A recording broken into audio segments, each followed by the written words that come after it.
A temporary camp, a few tents in the wilderness of the bush. It's a long way from luxury and close to the park's natural environment.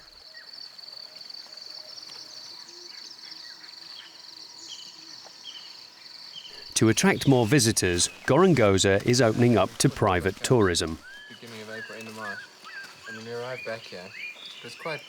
When they were travelling across Mozambique, Rob and Jocelyn Janish stopped for a night in the park and became excited by the rebuilding project. A few months later, funded by South African investors, they opened this eco-lodge and welcomed their first clients.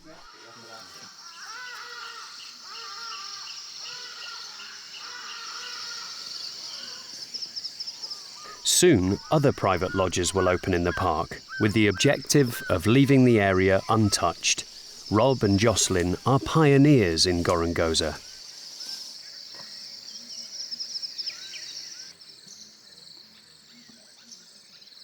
I think one thing that we possibly are looking to bring to the park is a minimum standard of operation. So we're not saying we're going to get it right, but we're going to try and set a baseline.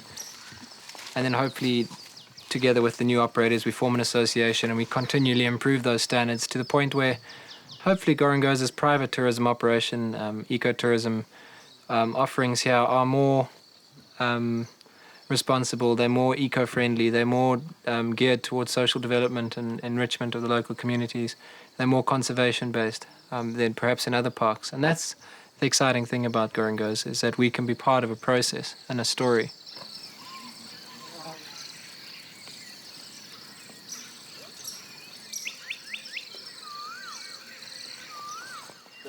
As part of this story, travellers don't come to Gorongosa merely to get photos of lions or leopards. They come here to participate in the incredible revival of this ecological wonder.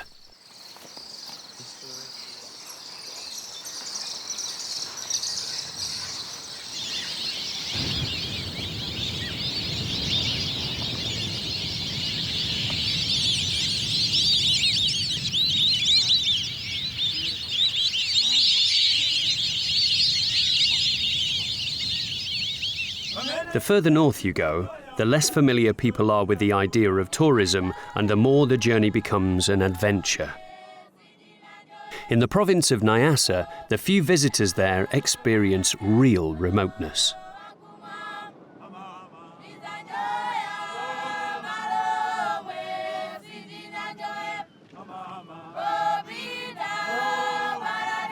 A single road leads here, then the road becomes a track.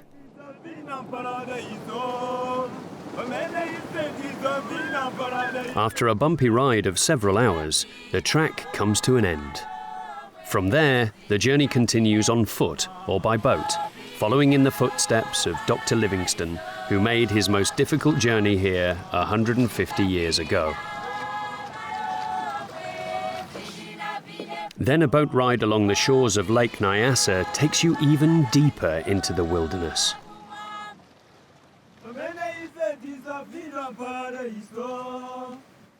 And suddenly, sheltered in a tiny cove, your journey's end, hidden like a secret by the vegetation.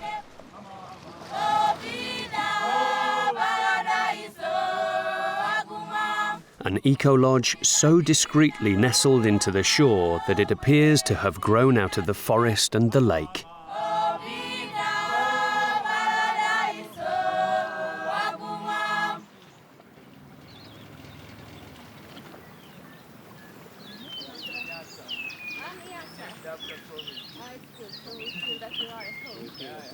Only travellers looking for complete immersion in the culture, like Helena and Andrea, come here.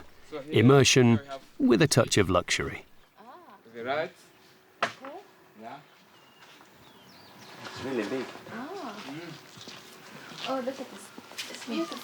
It would be like a king and The trees conceal 6 rooms, all different but all built with the same principle in mind, bringing together the luxury of details and the splendour of nature. 2 to 3 minutes, leave it, then we Okay. can get hot water. Yeah, and sink as well. And here hot water as well. Yeah, here good. In this remote corner of the world, offering this type of welcome is a constant challenge.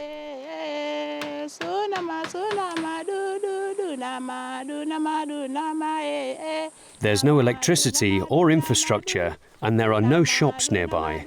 Everything has to be made or grown on site.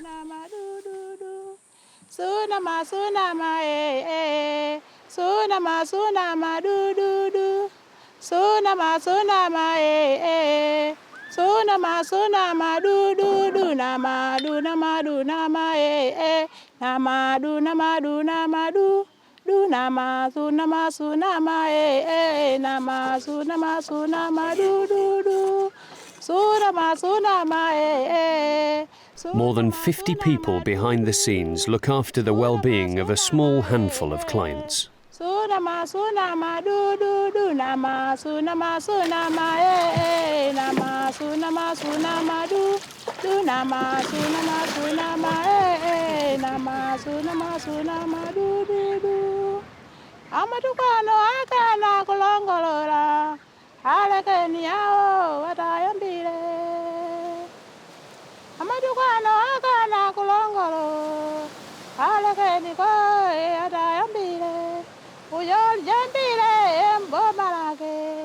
It's very strange because you're more or less in the middle of the African wilderness, and then you have this just world-class service, and it's a really strange feeling that you can get all of this in the middle of nowhere.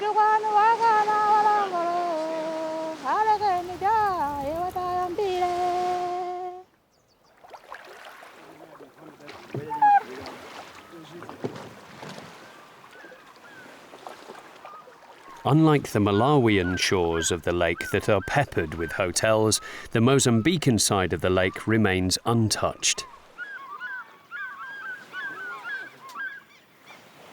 In setting up this lodge in 2003, its founders believed tourism could offer a way to protect the region at the same time as developing it. Managed by Malcolm Turner, the lodge works with an English foundation called Manda Wilderness. Whether it's a hotel or development aid agency is not yet clear. Otherwise, this is good. It's good you made it all add up. It's more than Andrew. More than any other tourism project in the country, the lodge co-manages development with the villagers. This approach has earned it several ecotourism awards. Without the support of the communities, without the leadership of the communities, the project isn't sustainable. It will fall flat in its face. You can have a lodge here and tourists will continue to visit, but there won't be a comprehensive idea of development which makes the best use of what we think makes the best use of the land, which is providing jobs and at the same time sustaining it into the future. Alexis Toy is responsible for relations with the 16 villages surrounding the lodge. He visits each of the communities several times a year to evaluate the projects that are in progress. Today he's visiting the village of Mboeka, 3/4 of an hour by boat from the lodge.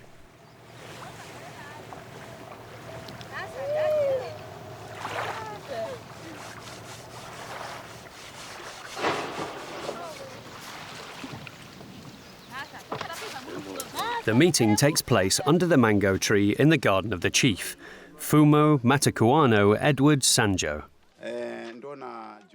Each year, the lodge pays out about $100,000 in salaries and goods for the villagers in the region. Also, funded partly by profits from tourism, the foundation provides half the finance for various community projects, such as bicycles, a boat, or in the case of Mboeka, the expansion of the school. Firstly, I would like to say thank you very much for everyone coming to this meeting. It is very nice to see you. I would like to hear about what you think the plans for the future of the school should be.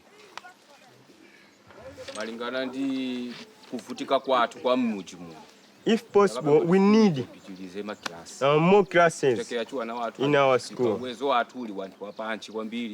We have got 1 to 5 now, and then we need to add, if possible, if we have got enough classrooms, if we build more.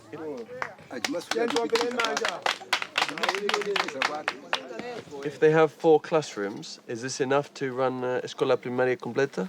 It will be for the... The Manda Wilderness Foundation doesn't just hold talks with each village, it has also created their representative bodies, including village committees and a type of regional council which oversees them all.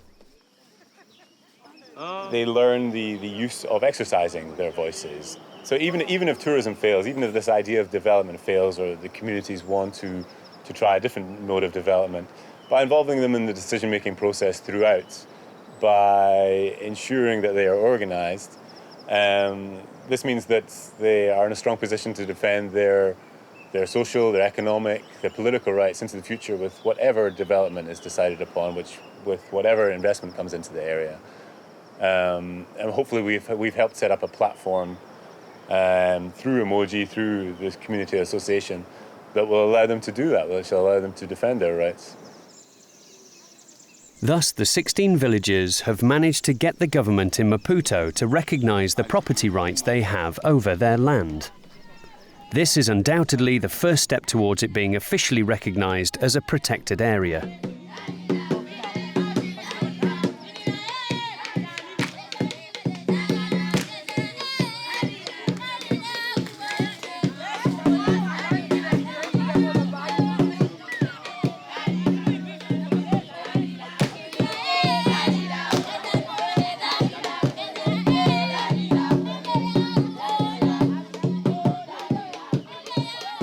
The pioneers of Lake Nyasa, like those of Tofo and Gorongosa, are opening the way.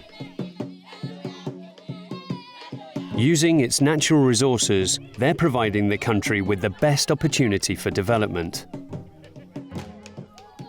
By opening up to this type of tourism, Mozambique can offer the most unique and wonderful experiences possible in southern Africa.